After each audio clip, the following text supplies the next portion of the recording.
Welcome to my channel. இன்னைக்கு உயிரெழுத்துக்கள் பற்றி பார்ப்போமா? ஆ அம்மா,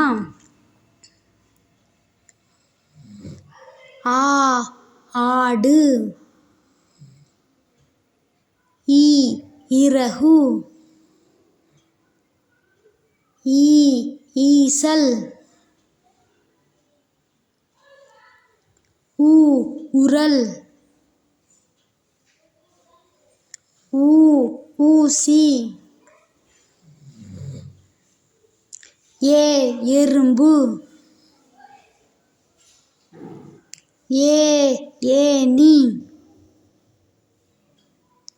ஐ ஐந்து,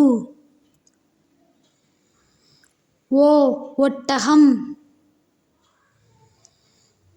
ஓ ஓடம், ஔ ஔவை. நன்றி. லைக் அண்ட் சப்ஸ்கிரைப் பண்ணுங்க. பாய்.